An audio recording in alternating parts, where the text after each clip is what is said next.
L'alphabétisation numérique, clé pour un avenir inclusif et durable, c'est le thème national de la Journée internationale de l'alphabétisation édition 2025. La cérémonie a été présidée par le Premier ministre, ministre de l'administration territoriale et de la décentralisation, le général de division Abdoulaye Maïga. Enceinte du président de la transition, ce soir nous nous intéressons aux acquis des départements des Maliens établis à l'extérieur et de l'intégration africaine et de la promotion de la femme, de l'enfant et de la famille. À l'actif du premier, le rapatriement volontaire des migrants, la relecture de la politique nationale de migration. Quant au second, il a réalisé des progrès remarquables tels que le renforcement des capacités des 2 maisons de femmes de Bamako, la fourniture des équipements de production aux femmes rurales. Face aux attaques terroristes dirigées contre les infrastructures économiques, les moyens de transport et les civils, l'armée malienne a pris des mesures idoines, des mesures annoncées lors de la traditionnelle conférence de presse de la DIRPA.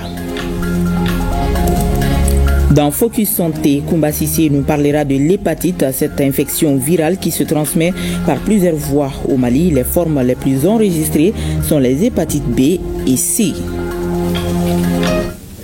Mesdames et messieurs, bonsoir et bienvenue à la grande édition de ORTM1.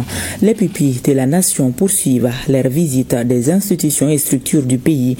Ils ont été reçus ce matin à la primature par le Premier ministre, ministre de l'administration territoriale et de la décentralisation, le général des divisions Abdoulaye Maïga. Les pupilles de la nation se sont intéressés à l'organisation du travail à la primature, au travail gouvernemental avant de solliciter des conseils avisés du chef du gouvernement. Reportage Mamari Koni et Ali Outouri. La visite des pupilles de la nation à la primature s'est déroulée en 3 étapes. Le général des divisions Abdoulaye Maïga les a rencontrés en présence du ministre de la Santé et du Développement social, le colonel Assamba Diallo, et de la directrice générale de l'ONAPUMA, Office national des pupilles du Mali, Kone Odile Sissi Dako. Cette visite, selon le ministre de la Santé et du Développement social, vise à faire découvrir les institutions de la République et les structures publiques aux pupilles de la nation. Les pupilles, c'est 1878 pupilles de la nation et 328, je crois, qui sont en cours d'immatriculation. Ces pupilles sont prises en charge entièrement par l'État. Chaque trimestre, ils ont une allocation. Leur prise en charge sanitaire aussi est assurée et les études aussi. Et dire que cette année, nous avons fait des exploits. Au DF, nous avons eu 87 qui ont passé au DF et 22 qui ont passé au baccalauréat. Et parmi ces 22, il y a 4 qui ont eu des mentions. Donc dire que des pupilles, on en a déjà qui sont à l'extérieur pour les études. Il y en a qui sont là et on remercie le chef de l'État, le président de la transition, le général Assimi Goïta, qui a bien voulu institutionnaliser la journée des pupilles qui est le 31 octobre. Et pendant ce jour, ils vont rendre visite et les nouvelles cartes sont remises. Les pupilles de la nation ont ensuite posé des questions au chef du gouvernement sur l'organisation du travail à la primature, le travail du gouvernement et les conseils qu'il peut leur prodiguer. Si j'ai un conseil à vous donner, je pense que Madame le ministre de la Santé l'a bien expliqué, comment on devient ses pupilles. Vous ne l'avez pas choisi, c'est le destin. Je voudrais vraiment vous dire, dans votre vie de tous les jours, c'est de penser à la vie du prophète Mohammed sallallahu alayhi wa sallam. Je pense que c'est vraiment un bon conseil. Si vous regardez un peu sa vie, vous comprenez que perdre un parent n'est pas forcément de gaieté de cœur, mais il faut vous en saisir comme étant une opportunité, comme étant une force pour vous construire, vous battre tous les jours et surtout pensez au fait que les parents où ils se trouvent vous voient et vous regardent. Donc tous les actes, tous les faits et tous les gestes que vous posez quotidiennement, soyez sûr que vos parents, vos défunts parents puissent rester fiers de vous. Que lorsque nous vous voyons tous les jours à l'œuvre, nous ne sentons pas de fatigue. Et nous avons l'obligation, je pense que c'est la vision du chef de l'État, de vous transmettre, s'il plaît, un beau jour, un Mali en paix, un Mali sécurisé, un Mali prospère. Et ceci est notre détermination, ceci reste notre promesse. Je pense que c'est le seul cadeau que nous pourrons vous donner. Le deuxième temps de la visite s'est déroulé dans le bureau du chef du gouvernement qui les a reçus par groupe.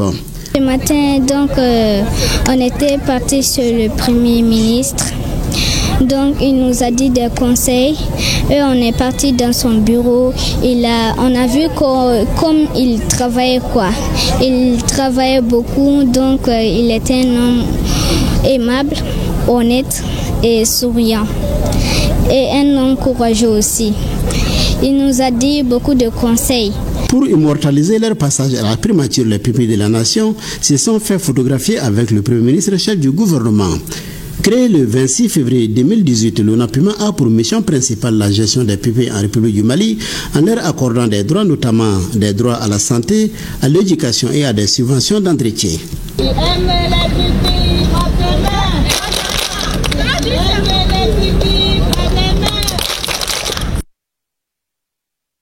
Et je vous le disais à l'instant, le Premier ministre, ministre de l'administration territoriale et de la décentralisation, le général de division Abdoulaye Maïga a présidé ce matin au CICB au nom du président de la transition le lancement des activités de la journée internationale de l'alphabétisation édition 2025. Les activités seront menées autour du thème national, l'alphabétisation numérique clé pour un avenir inclusif et durable. La cérémonie de lancement a été l'occasion pour les acteurs de mettre en lumière les acquis et d'aborder les perspectives avec beaucoup d'espoir. Pour les chefs du gouvernement, l'alphabétisation numérique est un outil d'émancipation qui permet non seulement à chaque citoyen d'acquérir la capacité de projeter, mais aussi de combler les disparités. Nous retrouvons Mamari Kone et Aliou Touri. Célébrée chaque 8 septembre depuis 1967, la Journée internationale de l'alphabétisation est une initiative mondiale proclamée par l'UNESCO, Organisation des Nations Unies pour l'éducation, la science et la culture. Cette journée vise à sensibiliser le public sur l'importance de l'alphabétisation pour bâtir une société plus équitable, instruite et pacifique. Cette année, le thème retenu par l'UNESCO pour célébrer la journée au niveau mondial est promouvoir l'alphabétisation à l'ère du numérique. Au plan national, l'alphabétisation numérique clé pour un avenir inclusif et durable a été retenue. L'alphabétisation numérique est un moyen sûr pour les jeunes et pour les adultes non scolarisés ou déscolarisés à promouvoir les langues officielles du Mali, porteuses de nos valeurs ancestrales, de notre identité culturelle, de notre civilisation, de notre souveraineté nationale. Pour le chef de file des partenaires techniques et financiers du secteur de l'éducation et de la formation professionnelle, cette célébration est un appel à l'action et une invitation à réfléchir ensemble au moyen de faire de l'alphabétisation un levier puissant pour l'inclusion. On renouvelle aujourd'hui notre engagement à soutenir le Mali dans le renforcement des capacités nationales, la mobilisation des ressources humaines, techniques, également à la mise en œuvre des solutions adaptées aux réalités maliennes, notamment dans les zones rurales et auprès des populations les plus vulnérables. À l'ère du numérique, l'alphabétisation ne se limite plus à la lecture et à l'écriture. Elle englobe désormais la capacité à naviguer dans des environnements numériques, à utiliser les technologies de manière critique et responsable et à s'approprier de ces outils qui façonnent en fait notre quotidien aujourd'hui. Selon le Premier ministre chef du gouvernement, l'introduction progressive des langues nationales comme langue officielle d'enseignement renforce la dynamique et constitue une avancée historique dans la démocratisation du savoir. Les mutations technologiques imposent désormais de nouvelles formes de compétences, dont l'alphabétisation numérique qui devient un impératif afin de ne laisser aucun citoyen en marge de la révolution digitale. En effet, dans un monde de plus en plus digitalisé, l'alphabétisation numérique, aux côtés des formes traditionnelles d'alphabétisation, permettra non seulement l'utilisation des technologies pour s'informer et se former, mais aussi l'accès aux outils et ressources d'apprentissage en ligne. C'est pourquoi l'alphabétisation numérique est un outil d'émancipation qui permettra non seulement à chaque citoyen d'acquérir la capacité de se projeter dans l'avenir, mais aussi de combler les disparités géographiques, économiques et sociales entre les différentes couches de notre population. Le Premier ministre d'inviter l'ensemble des partenaires à faire de l'alphabétisation un levier de paix, de justice sociale et de développement durable. Je réaffirme ici l'engagement du gouvernement du Mali à œuvrer pour un accès de tous les Maliens à l'éducation et à l'alphabétisation. J'engage le ministre de l'Éducation nationale avec l'ensemble des parties prenantes à travailler en synergie pour la promotion de l'alphabétisation numérique au sein des centres et des structures dédiées à travers des programmes éducatifs intégrant les compétences numériques, la création d'infrastructures garantissant un accès équitable à Internet et aux outils numériques, y compris dans les zones les plus reculées de notre pays. La Confédération AES, à travers sa vision de souveraineté, de solidarité et de développement partagé, fait de l'éducation et de l'alphabétisation un pilier central de sa construction. L'alphabétisation dans l'espace AES n'est pas seulement une priorité sociale, mais également un acte de résistance et de souveraineté. Parce que l'avenir de la Confédération AES se construit par des citoyens instruits, conscients et engagés. La cérémonie de lancement des activités de la journée a été ponctuée par un sketch du groupe Nyogolo sur l'importance de l'alphabétisation. La présentation du portail du ministère de l'Éducation nationale dans le cadre de la digitalisation de l'administration et la remise des prix au lauréat du concours de poésie dans 13 académies d'enseignement dans 13 langues nationales. Un Tiwara a été également décerné en Robo Mali, un centre dédié à la formation et à l'innovation en robotique et en intelligence artificielle. Le secteur privé constitue le moteur de l'économie. Son rôle est primordial dans l'atteinte des objectifs fixés par le gouvernement de la transition. C'est dans ce cadre que le ministre de l'économie et des finances, Aluceni Sanou, a rencontré les différentes fêtières du secteur privé malien pour présenter cette vision et la stratégie nationale de développement durable. Ce document, qui contient 11 grands projets structurants, a pour ambition de faire du Mali un pays émergent. Mamadou Fani.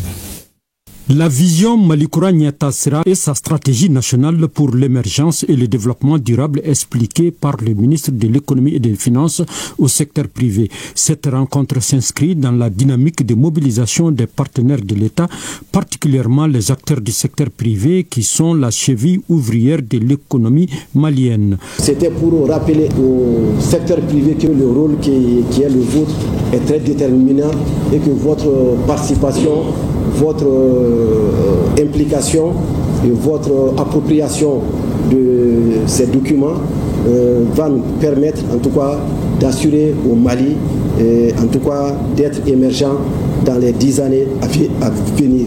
Nous avons un potentiel important, nous avons une population qui est jeune, nous avons un secteur privé qui est dynamique. Il s'agit pour nous de réunir nos efforts, d'être ensemble et de participer au développement économique et social de notre pays. Je rappelle que pour la première phase de 10 ans, le coût du financement est de 62 000 milliards à peu près, et que sur ces 62 000 milliards, nous comptons sur les partenaires techniques à hauteur de 1600 milliards de francs CFA. Donc nous pensons qu'en interne, nous pourrons générer un cycle de croissance interne qui pourra alimenter le système de telle sorte que les ressources internes du pays puissent permettre d'assurer justement le financement en tout cas de cette vision. Après plusieurs échanges de clarifications sur le plan d'action de la mise en œuvre du document, les partenaires du secteur privé se disent prêts à accompagner le gouvernement, même s'ils émettent quelques réserves quant à la pérennité de certaines politiques. Nous adhérons totalement à la vision Mali 2063.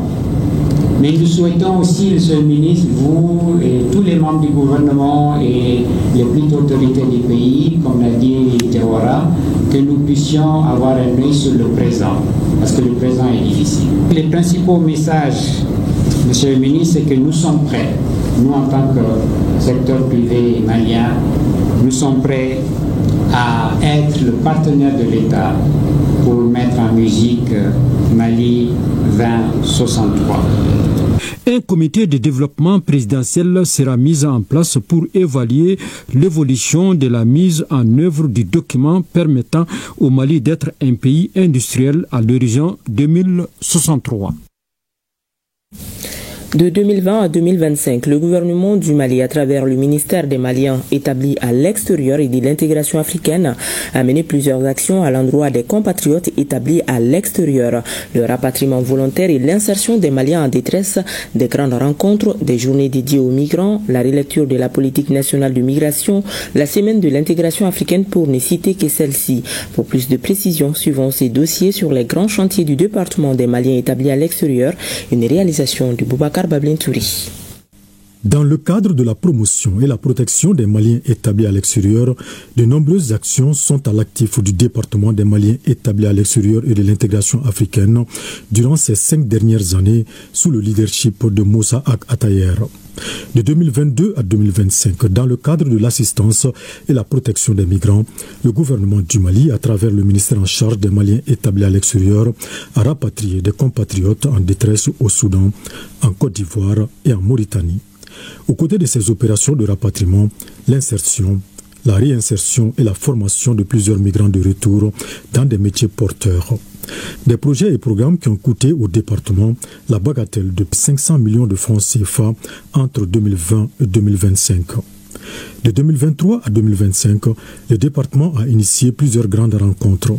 D'abord, en 2023, plus de 800 participants venus de 47 pays étaient réunis à Bamako à la faveur des États généraux de la migration. Objectif, impliquer la diaspora dans la refondation de l'État. Ce grand rendez-vous a été suivi de celui de la Journée internationale des migrants. Et c'est la cité du Kénédougou qui a abrité l'événement. Ensuite, en 2024, la région de Caille a servi de cadre au Forum régional sur la migration irrégulière. Sur le plan régional, la Semaine nationale de l'intégration africaine, semaine au cours de laquelle il a été question de la promotion des idéaux de la Confédération des États du Sahel, AES. Une initiative qui traduit l'engagement du Mali vers une intégration africaine réelle, solidaire et participative. Enfin, récemment, la tenue de la première édition du FID, Forum international de la diaspora en juillet 2025. Un rendez-vous qui a mobilisé plus de 300 investisseurs de la diaspora venus de 66 pays à travers le monde. Une rencontre qui a permis de réfléchir sur comment réorienter les fonds de la diaspora du social vers les projets structurants et productifs. Autre activité du département non les moindres, la relecture de la politique nationale de migration PONAM au mois de mai 2025. Après une décennie, il s'agit pour le département d'adapter ce document aux réalités actuelles de la migration. Dans le souci de rapprocher les Maliens établis à l'extérieur et les autorités du pays, l'initiative Tonkablou, où le vestibule de la migration est lancé en 2025. Un espace qui permet au ministre Moussa Ag Atayer de discuter sans filtre avec les compatriotes sur leurs préoccupations et propositions. Comme activité également, des campagnes de sensibilisation à l'échelle nationale pour prévenir l'immigration irrégulière. Des campagnes marquées par des journées d'information et des projections de documentaires sur les dangers du phénomène. En somme, entre concertation nationale, mobilisation de la diaspora, coopération internationale, protection humanitaire, ou encore la promotion et la valorisation du rôle de la migration dans le développement et la stabilité nationale, le Mali se fixe un seul objectif, celui de bâtir une gouvernance migratoire inclusive. Le ministre de la Promotion de la femme, de l'enfant et de la famille, dans le cadre de l'exécution de sa mission, a réalisé des progrès remarquables au cours des 5 dernières années, parmi lesquels on peut citer, entre autres, le renforcement des capacités des 2 maisons de femmes de Bamako, la fourniture des équipements de production aux femmes rurales, la construction des fourrages dans certaines localités. Pour en savoir plus, suivons le compte-rendu de Sokona Kamisuko. Créé en septembre 1997, le ministère de la Promotion de la femme, de l'enfant et de la famille a pour mission d'élaborer les éléments de la politique nationale en la matière, politique élargie à la coordination et au contrôle de sa mise en œuvre. Après 28 ans de lutte pour la promotion des droits de la femme, de l'enfant et de la famille, le département se targue d'avoir réalisé des progrès remarquables. À titre d'illustration, les 5 dernières années ont été riches en activités. On retient volontiers le renforcement des capacités des maisons de la femme des 2 rives de Bamako. Ces 2 maisons ont reçu des appuis leur permettant d'étendre leur gamme de formation au bénéfice d'une frange importante de femmes et de jeunes filles. Des formations qui ont permis de renforcer leur autonomisation socio-économique. En plus des femmes de la capitale, celles des zones rurales n'ont pas été oubliées. Des initiatives ont été prises dans les régions de Bougouni, Ségou, Sigasso et Kangaba. La visite de l'actuel ministre Diarra Djeneba Sanogo dans ces localités a permis d'identifier les défis majeurs auxquels font face les femmes rurales afin de proposer des solutions adaptées. Partout où la ministre est passée, elle a fait des dons. Des forages ont été réalisés dans certaines localités pour améliorer l'accès des femmes à l'eau potable. Le ministre de la Promotion de la Femme, sur instruction du chef de l'État, a organisé des cours de soutien pour les candidates au concours d'entrée à l'ENA, l'École nationale d'administration. Le but, augmenter le taux d'admission de la cible. Autre activité phare à l'actif du département, l'assistance holistique de plusieurs victimes de violences basées sur le genre. C'est là à travers une approche globale visant à accompagner les survivantes de viols. Il s'agit d'une prise en charge axée sur un soutien médical, psychologique et juridique. Ces actions s'inscrivent dans la mise en œuvre du programme national de lutte contre les violences basées sur le genre. Parlant des enfants de la rue, un programme de soins a été élaboré pour 3073 enfants de la rue, dont 1344 filles. Ce dispositif comprend une prise en charge médicale et la distribution de médicaments pour améliorer leur santé et leur bien-être. Autre réalisation au cours des 5 dernières années, les états généraux des conditions des femmes au Mali. Ces assises ont permis à toutes les parties prenantes de poser le diagnostic des préoccupations des femmes maliennes. À l'issue de ces assises, il a été décidé de l'élaboration d'un plan d'action quinquennal visant à instaurer des mesures adaptées et durables pour améliorer leurs conditions socio-économiques. Ces différentes actions destinées à la promotion de la femme, de l'enfant et de la famille s'inscrivent dans une vision globale d'assistance et d'autonomisation, une dynamique qui sera maintenue et soutenue à travers d'autres initiatives en cours d'élaboration au sein du département. Le ministre de l'Enseignement supérieur et de la Recherche scientifique a présidé ce matin l'ouverture des travaux de l'atelier national d'immatriculation des bacheliers de la session 2025. Il s'agit d'attribuer un identifiant à chaque étudiant à travers le digital pour faciliter les démarches administratives. Ils sont 69 000 nouveaux bacheliers à être identifiés. Reportage Youssouf Diakité et Idrissa Traoré. Le gouvernement du Mali est à pied d'œuvre à travers le ministère de l'Enseignement supérieur et de la Recherche scientifique pour l'amélioration de la qualité de l'enseignement supérieur dans toutes ses composantes. C'est ce qui justifie l'organisation de cet atelier national de lancement de l'immatriculation des bacheliers de la session de 2025. Il s'agit de la facilitation des démarches administratives des étudiants à travers la digitalisation. L'atelier est une initiative du Centre national des œuvres universitaires.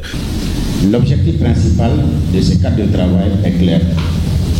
Disposer d'un fichier unique, fiable, complet, qui servira de référence à toutes les structures de l'enseignement supérieur, notamment pour la gestion des inscriptions, des bourses, du logement, de l'aide sociale, des allocations financières via Sama Monnaie et du suivi du traitement des allocations financières à travers Sénou-Kibaru. Le ministre de l'Enseignement supérieur et de la Recherche scientifique, après avoir salué tous les efforts consentis pour la dématérialisation des procédures administratives et universitaires, estime qu'il faut aller à l'intégration de l'ensemble du système universitaire. L'immatriculation des bacheliers constitue une étape importante.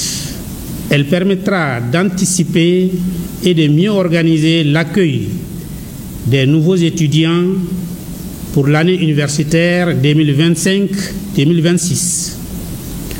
Chaque néo-bachelier se verra attribuer un identifiant unique qu'il conservera tout au long de son parcours dans l'enseignement supérieur malien, quel que soit son statut ou sa nationalité. Pour mémoire, pour la session du bac 2025 au Mali, il y a eu environ 69 000 admis parmi les 160 000 candidats qui ont composé pour un taux de réussite global de 38,75%. Je le disais également, la direction de l'information et des relations publiques des armées était face aux médias aujourd'hui pour sa traditionnelle conférence de presse. Les récentes opérations militaires sur le terrain, les efforts pour la sécurité publique, la tentative de déstabilisation des institutions et la campagne médiatique contre le Mali et les autres pays de l'AES par certains médias internationaux sont les sujets évoqués au cours de la rencontre. Batraouri. C'est dans un souci de donner la bonne information que la DIRPA, la Direction de l'information et des relations publiques des armées, initie cette rencontre avec les hommes des médias. Elle se tient au moment où le Mali et les autres pays de l'AES font face à des attaques ciblées contre les forces armées, les infrastructures économiques, les moyens de transport et les personnes civiles. Pour faire face à cette nouvelle stratégie des terroristes, l'armée a pris des mesures idoines. Aujourd'hui, l'opération Dougoukoloko, en cours sur l'ensemble du territoire, répond avec fermeté à cette nouvelle stratégie ennemie des terroristes.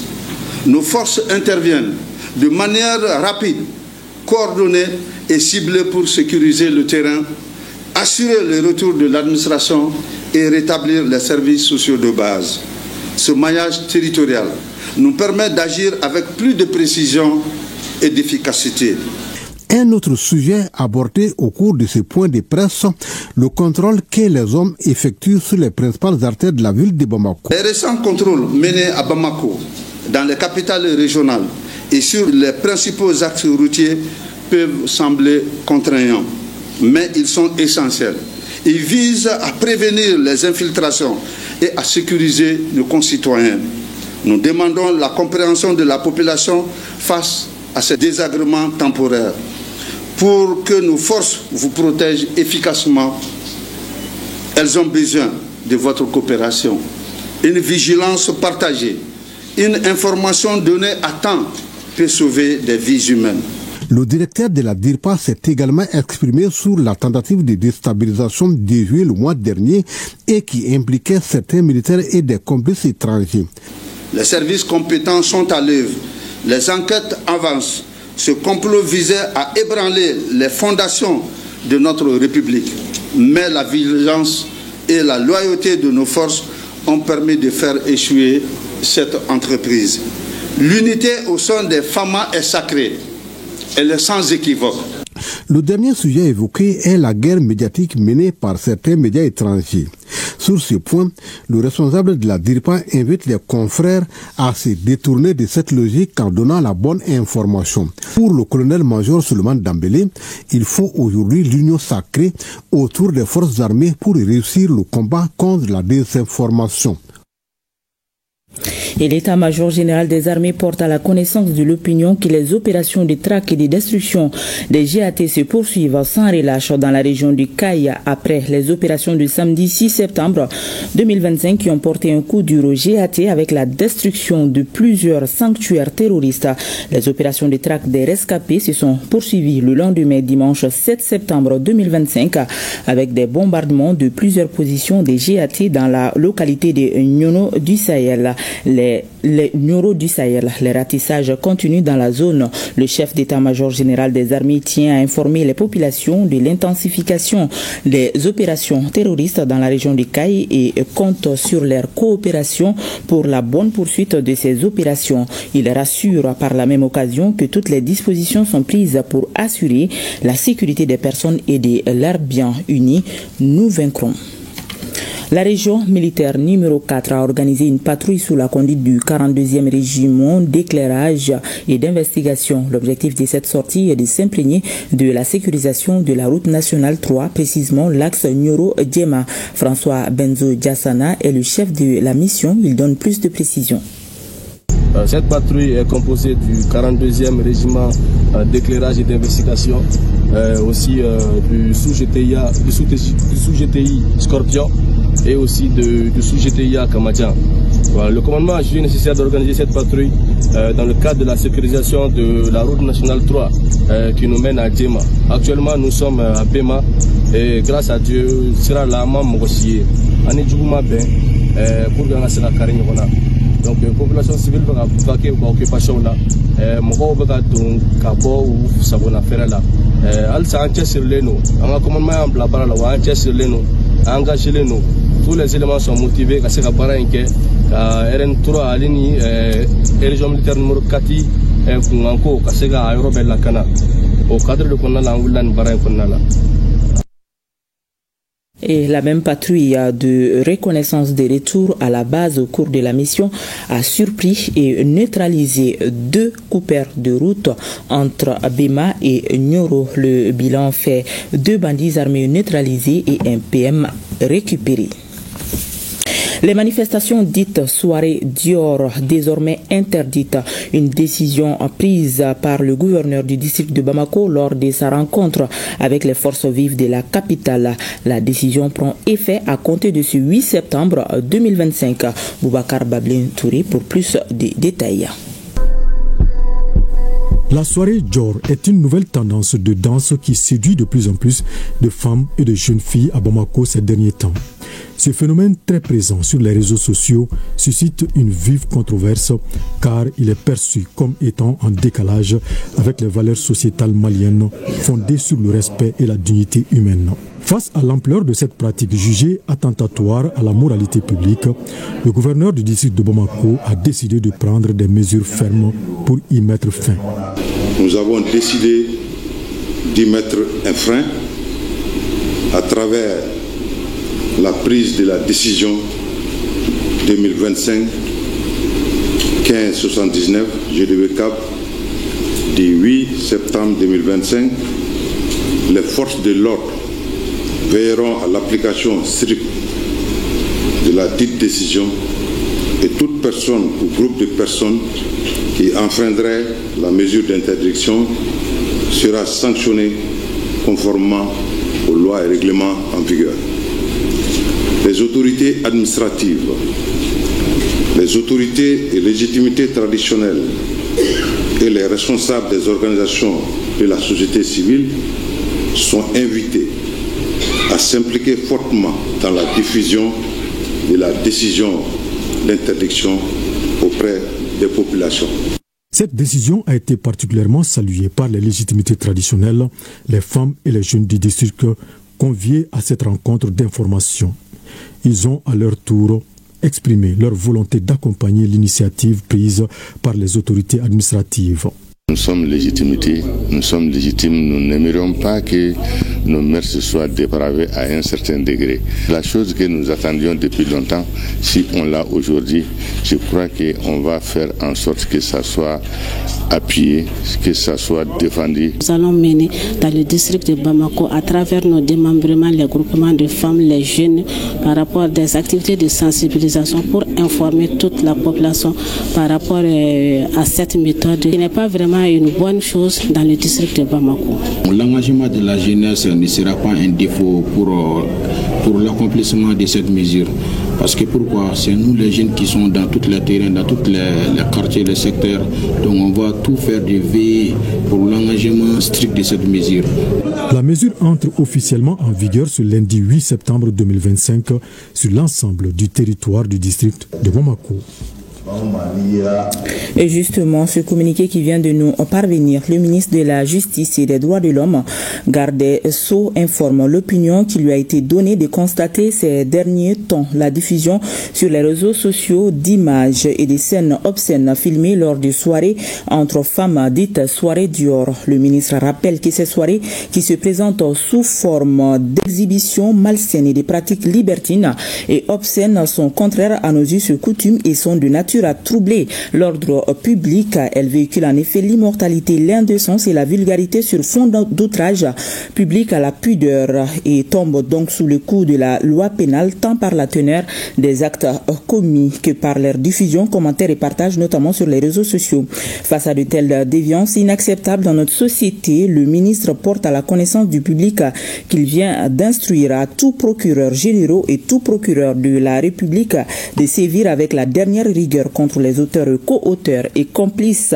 de tels actes et de tout autre acte similaire tant dans leur commission que dans leur diffusion et partage sur les réseaux sociaux ainsi que dans les commentaires qui les accompagnent, tout en appelant à la retenue les adeptes de ces actes antisociaux, dévalorisants pour la femme et attentatoires à nos valeurs sociales et morales. Le ministre de la Justice et des Droits de l'Homme, garde des Sceaux, sait pouvoir compter sur la bonne compréhension de tous et de chacun.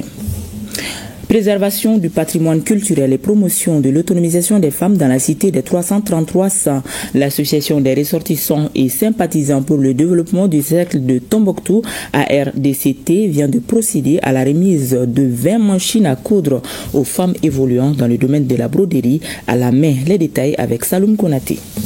Après la remise des nouveaux magasins, du marché Fort Yobou et des forages au profit du cercle de Tombouctou, l'ARDCT, association des ressortissants et sympathisants pour le développement du cercle de Tombouctou, met à la disposition des femmes de Tombouctou évoluant dans le domaine de la broderie à la main 20 machines à coudre.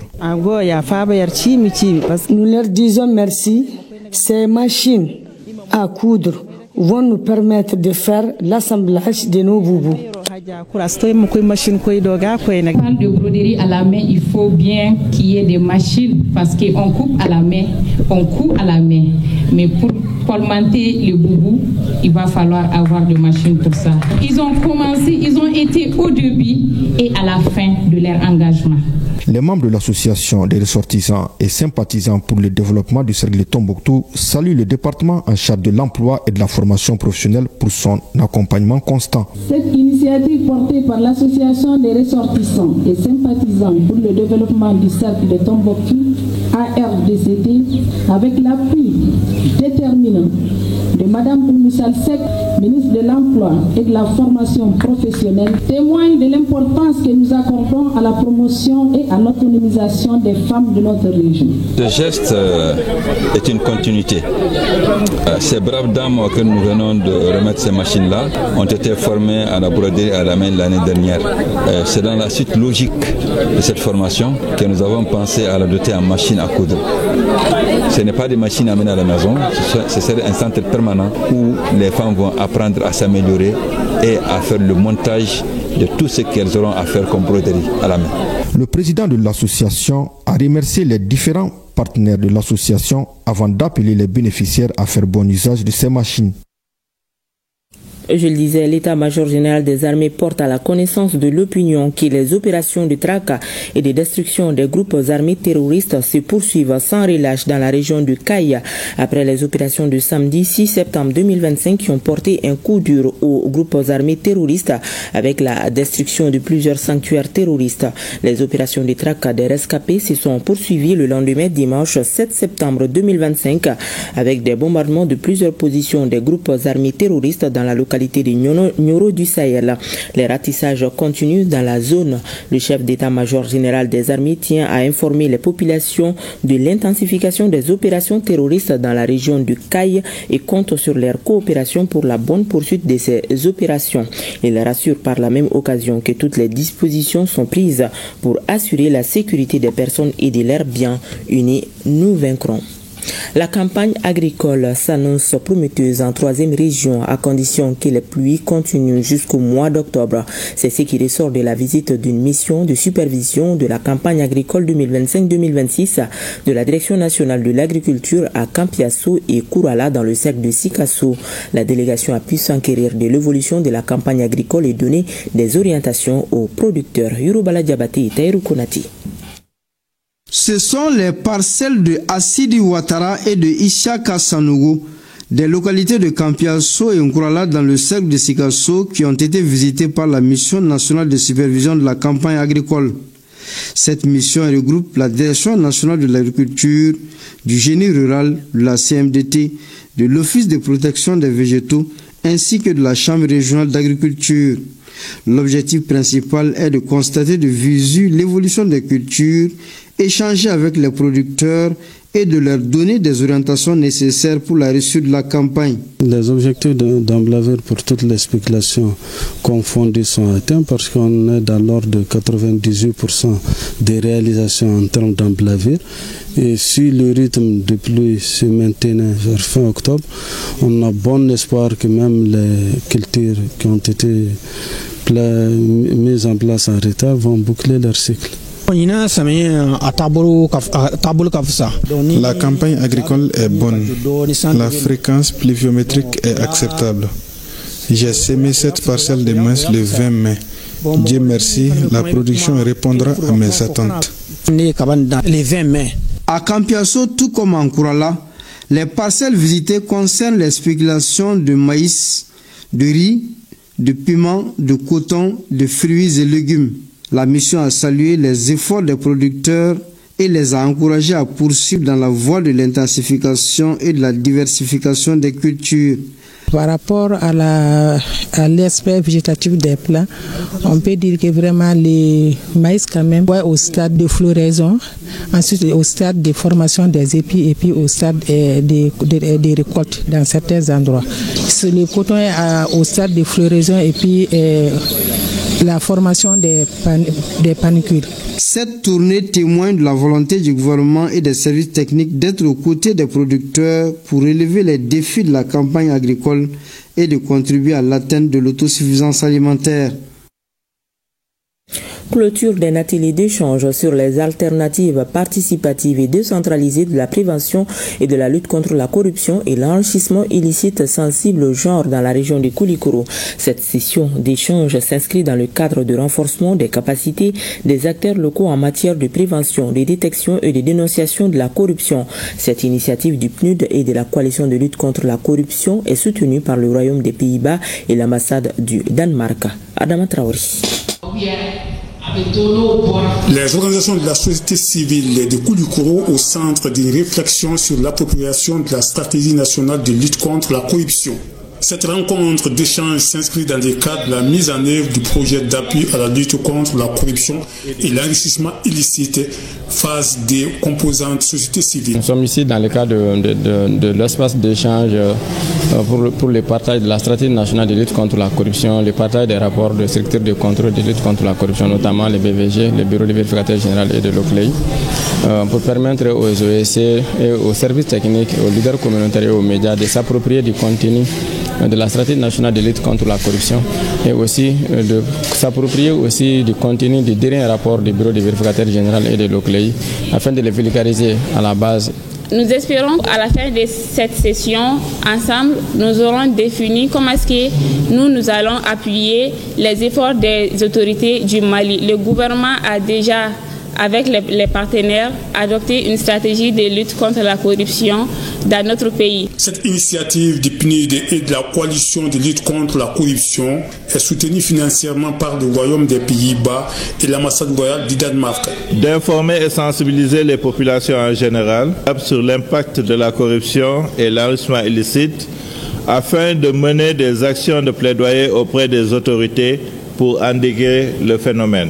Les participants expriment leur intérêt pour la démarche entamée par les initiateurs. Nous avons très bien bénéficié de ces échanges-là et nous souhaiterons vraiment que de telles initiatives se perpétuent au niveau de chaque région pour que les gens puissent comprendre le travail de ces institutions-là qui est beaucoup ignoré. Le gouvernement du Mali a toujours inscrit la lutte contre la corruption parmi les priorités, comme en témoigne l'adoption de la stratégie nationale de lutte contre la corruption lancée en décembre 2023. L'opérationnalisation de l'Observatoire national de lutte contre la corruption ainsi que l'adoption du nouveau code pénal et du code de procédure pénale intégrant des dispositions innovantes pour la protection des dénonciateurs. Pendant 2 jours, les participants vont débattre des voies et moyens pour aboutir à un résultat constructif, gage d'un pari gagné. Première édition du concert digital du Mali. Elle s'est tenue sous le thème Le digital, un trésor pour la jeunesse malienne. L'événement était placé sous le haut parrainage du ministre de la Communication, de l'économie numérique et de la modernisation de l'administration. Ce rassemblement de jeunes du Mali et d'ailleurs vise à promouvoir le digital, démontrer ses avantages et les opportunités qu'il offre à la jeunesse. Une initiative de la communauté Mali Digital Génération qui a pris très tôt conscience de l'outil incontournable du futur. Awada Makoulibali et Abdoulaye Samaki. C'est bel et bien un concert, pas de musique, mais du génie. Les artistes, ce sont eux, les figures emblématiques de la génération digitale du Mali. Ils façonnent, créent et innovent sur la toile. Aujourd'hui, ils sont face à leurs frères et sœurs pour partager une vision.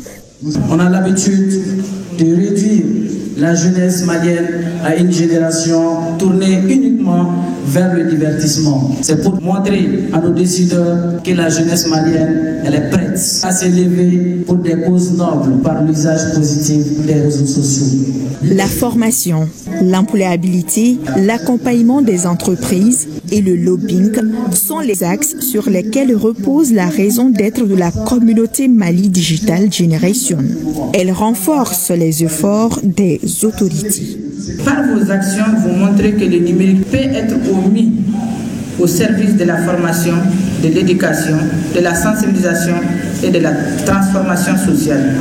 Le digital n'est plus une option, il est aujourd'hui une nécessité dans tous les domaines de développement. Les jeunes, conscients de cela, ne se sont pas fait prier pour participer à ce concert. En tant que communicante présente fréquemment sur les réseaux sociaux, j'ai jugé nécessaire de venir prendre part à ce concert-là parce que je suis en phase de reconversion. Lorsque j'ai vu le concept, j'ai trouvé innovant. En plus, je suis venu enfin de voir ce que les jeunes vont nous présenter. Je pense que la digitalisation de l'Afrique commence par ces événements-là. Alors il était important pour moi, en tant que représentant du digital en Côte d'Ivoire, de vraiment assister à cet événement et de vraiment m'inspirer pour en reproduire chez moi en Côte d'Ivoire. Plus de 1200 jeunes ont été rassemblés ce jour, tous atteints via le digital. Venus de différentes localités, ils sont pour la plupart dans l'optique de se construire une carrière digitale. Un mot de sport à présent. Supercoupe générale d'armée Assimi Goïta. Koulikoro retourne avec son trophée dans la cité du Méguétan. En effet, à la finale, l'équipe Koulikoro a battu celle de Mopti au tir au but. Le score à la fin du temps réglementaire était d'1 but partout. Le point avec Abdul Karim Kaba. Après les succès de 2021, 2022, 2023 et 2024, la Supercoupe générale d'armée Assimi Goïta est devenue un tournant décisif à l'agenda du monde footballistique.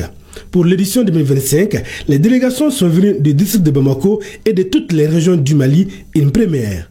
Événement sportif, la Supercoupe générale d'armée Assimi Goïta devient d'année en année un rendez-vous majeur au plan national. La Supercoupe du général d'armée Assimi Goïta, président de la transition chef de l'État, œuvre pour la restauration de la culture, de la paix et de la cohésion nationale, permettant ainsi de maintenir les rassemblements autour de notre pays.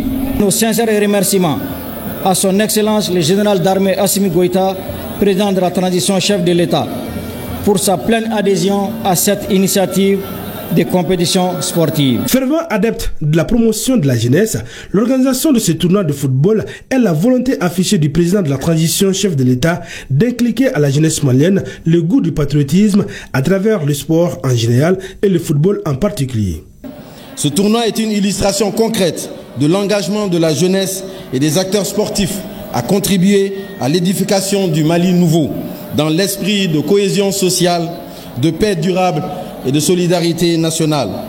Son organisation s'inscrit pleinement dans la vision des autorités de la transition qui souhaitent de faire de chaque rencontre sportive une plateforme de fraternité et d'engagement citoyen. Placée sous le signe de la paix, de la réconciliation et du développement de la jeunesse, l'édition 2025 s'inscrit dans une approche globale. Occasion de saluer la dynamique marquée par les plus hautes autorités du Mali, du Niger et du Burkina Faso pour la création de la Confédération des États du Sahel, AES. Je ne saurais passer sous silence les multiples facettes bénéfiques de brassage, de communion et de liaison, d'amitié et de fraternité que ces quelques jours passés ensemble ont occasionné pour ces jeunes venus de différentes contrées de notre cher beau pays. Sur le terrain, la finale met aux prises Mopti et Koulikoro en blanc. Cérémonie protocolaire et le coup d'envoi symbolique donné par le Premier ministre, le match peut commencer. Le duel entre deux anciens vainqueurs de la Supercoupe Générale d'Armée Assimi Goïta est tendu et serré. Dans cette situation, les jeunes de Mopti se signalent à la 33e minute. Boubacar Diallo ouvre le score pour l'équipe de la Venise malienne.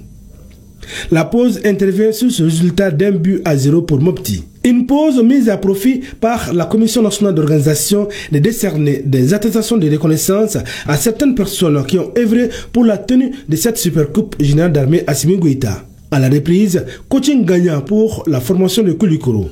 Après quelques changements, les Blancs établissent la parité à la suite d'un penalty transformé par Moussa Mariko à la 75e minute. Un but partout, les formations maintiennent le cap jusqu'à la fin du temps réglementaire.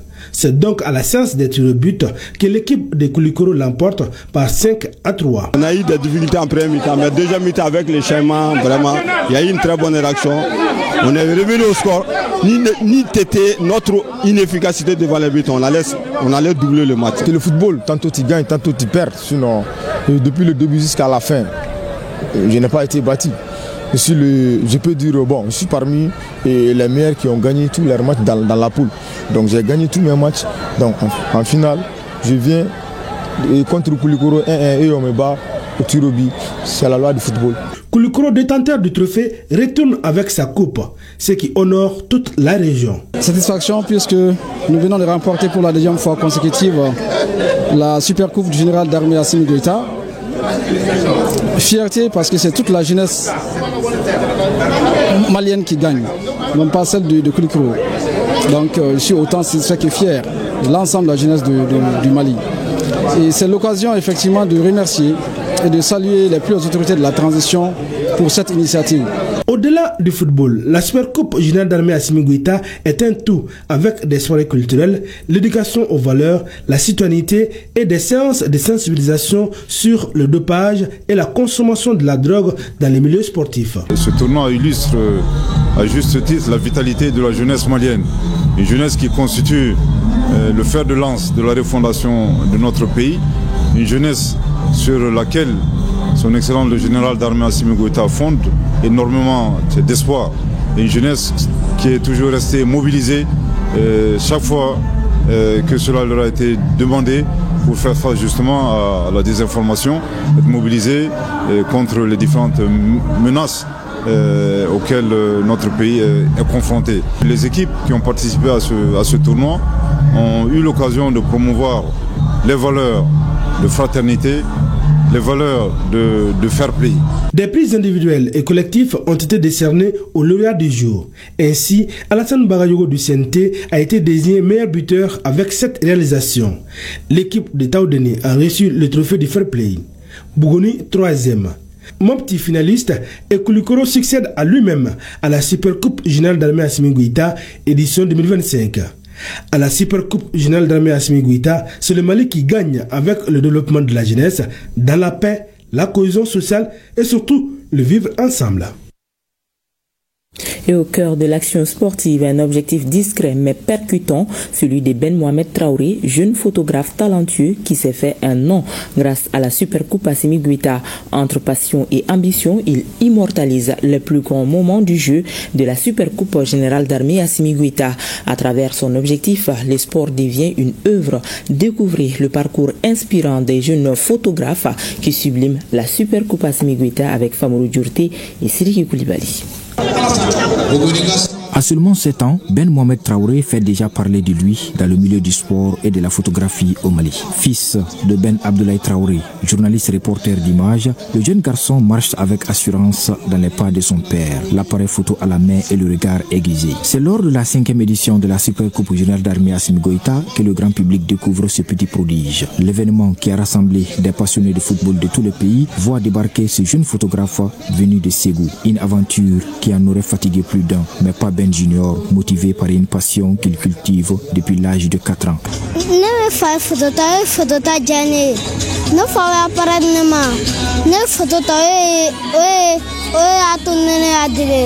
À la maison, les appareils photo ne sont jamais loin. Curieux et observateur, Ben Mohamed Traoré commence très tôt à s'intéresser au travail de son père. Il touche ses premiers objectifs en jouant, puis en imitant les gestes professionnels de Ben Senior. Très vite, ce qui n'était qu'un jeu devient un véritable moyen d'expression.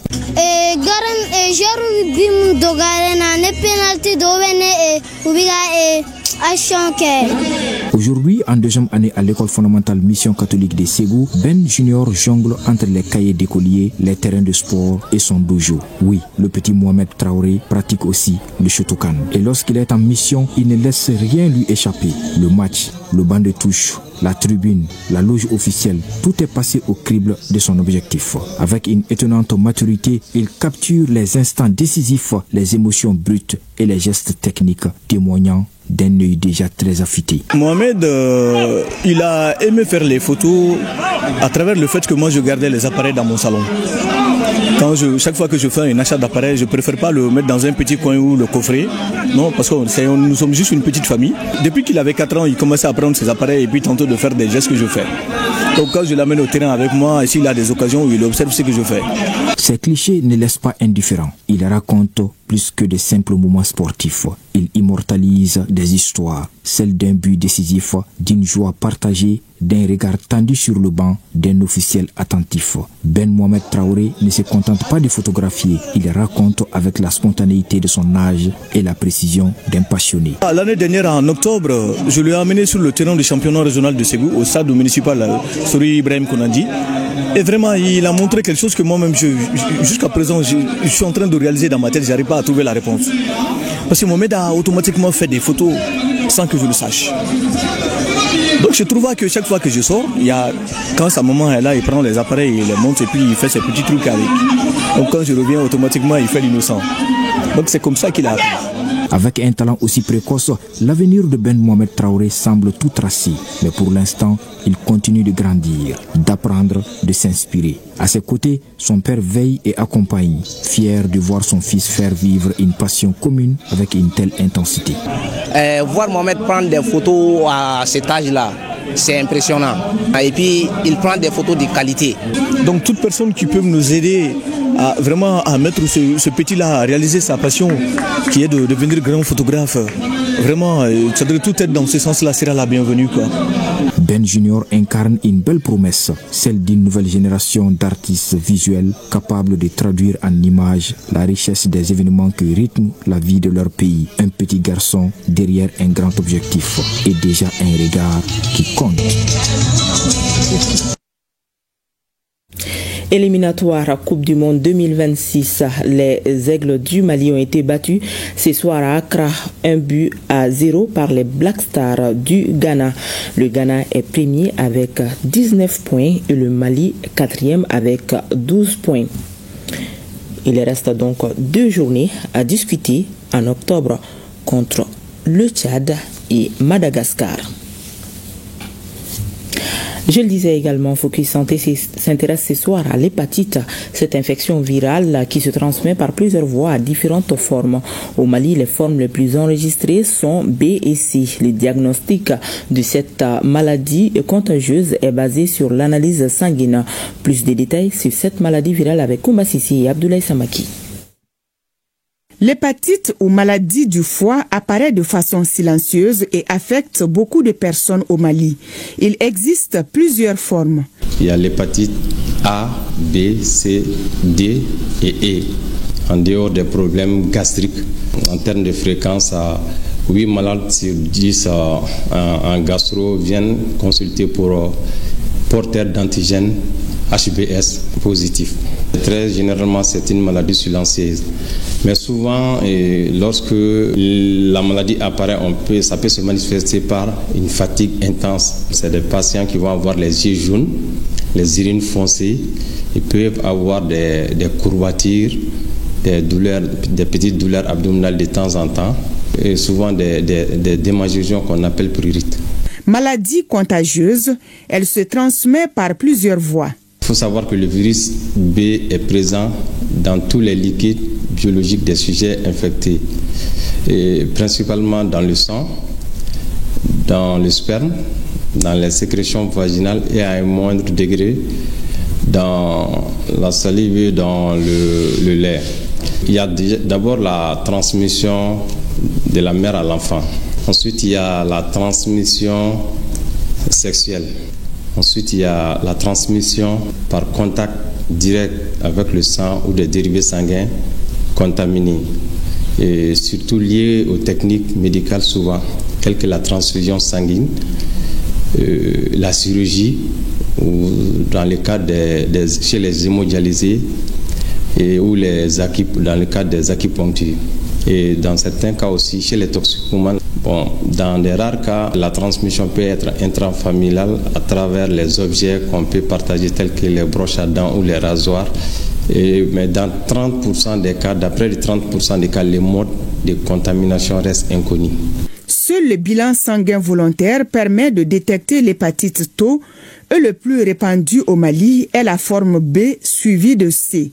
On recherche l'antigène HBS chez tout le monde. La présence de l'antigène HBS ne signifie pas que la personne est malade. La personne est juste porteur de l'antigène, de l'enveloppe du virus. Souvent, on n'a même pas besoin de traitement, on n'a pas besoin d'être affolé. Il y a des personnes qui portent l'antigène HBS toute la vie. Le virus ne réagit pas.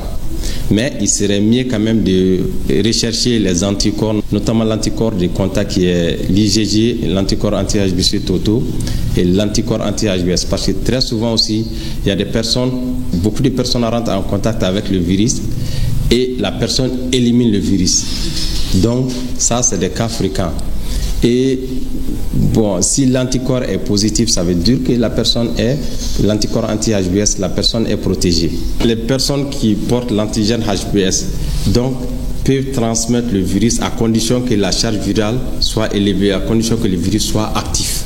C'est en fonction des résultats que le patient est mis sous traitement, surtout si la charge virale est élevée. L'indication du traitement se pose exclusivement si le virus est en réplication. Le traitement qui est utilisé actuellement dans l'hépatite virale, c'est les analogues nucléotidiques ou nucléosidiques. Donc il y a plusieurs molécules qui permettent vraiment de bloquer la production du virus ou la multiplication du virus et d'obtenir une charge virale négative. Dans moins de 10% des cas, après un traitement long, on arrive à éliminer, mais c'est très très très rare. C'est pour cela, très souvent on dit c'est un traitement à vie. Le traitement de l'hépatite C actuellement est disponible et on obtient une guérison totale en 3 mois. Si l'hépatite n'est pas traitée, au fil du temps, le foie sera endommagé et perdra totalement sa fonctionnalité. Aujourd'hui, pour prévenir l'hépatite B, les personnes qui n'ont pas été en contact avec le virus peuvent se faire vacciner. Et ainsi prend fin cette édition que nous avons eu le plaisir de vous présenter. À demain 20h, s'il plaît à Dieu.